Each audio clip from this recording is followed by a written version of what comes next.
Hormuz প্রণালী বন্ধ করে দেওয়ার ইরানি দাবিকে সরাসরি নাকচ করে দিয়েছেন প্রেসিডেন্ট ডোনাল্ড ট্রাম্প।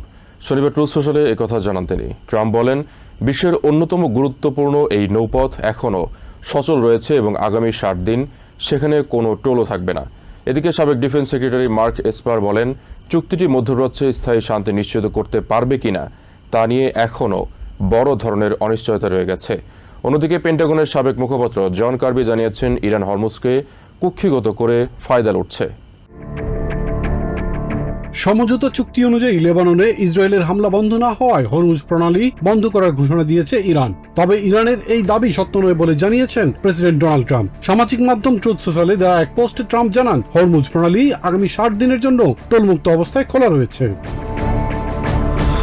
এদিকে আত্মরক্ষার কৌশলকে তেল আবিব জরুরি মনে করে বলেই ইসরায়েল এই চুক্তি নিয়ে প্রতিক্রিয়া দেখিয়েছে বলে জানান সাবেক ডিফেন্স সেক্রেটারি মার্ক এসপার। ফক্স নিউজকে দেয়া এক সাক্ষাৎকারে তিনি বলেন, ইসরায়েলের উপর যুদ্ধবিরতি চাপিয়ে দেওয়া হয়েছিল, কিন্তু চুক্তি স্বাক্ষরের পর থেকে হিজবুল্লাহ সদস্যরাই প্রথমে যুদ্ধবিরতি লঙ্ঘন করেছে, তারপর ইসরায়েল প্রতিক্রিয়া দেখিয়েছে।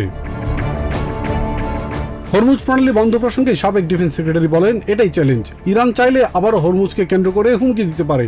যতদিন ইরানের হুমকি দেওয়ার ক্ষমতা আছে তারা প্রণালীকে বন্ধ করতে পারবে বলে মন্তব্য করেন তিনি। পেন্টাগন, স্টেট ডিপার্টমেন্ট এবং হোয়াইট হাউসের সাবেক স্পোকসপারসন রিটায়ার্ড রিয়ার অ্যাডমিরাল জন কার্বি বলেন, হরমুজ প্রণালী দিয়ে জাহাজ চলাচল করছে। ইরান রেডিওতে বার্তা দিয়ে প্রণালী বন্ধ করতে চেষ্টা করছে, তাই প্রণালী বন্ধ বলা পুরোপুরি ঠিক নয়, তবে স্বাভাবিক চলাচলও সেখানে দেখা যাচ্ছে না।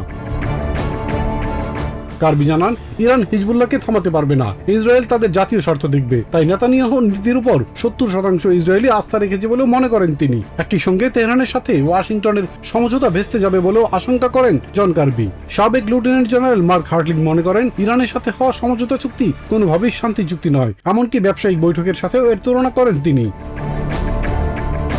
হার্টলিং মনে করেন, ইরানের মাঝে আস্থার অভাব আছে। তার মতে, ইরান তেলের প্রবাহ বন্ধ করার হুমকি দিয়ে আমেরিকাকে চাপে ফেলছে, এটা সামরিক শক্তি ধ্বংস করে ঠেকানো যায় না বলেও মন্তব্য করেন তিনি। Ilias Kamal, TVN 24 news desk.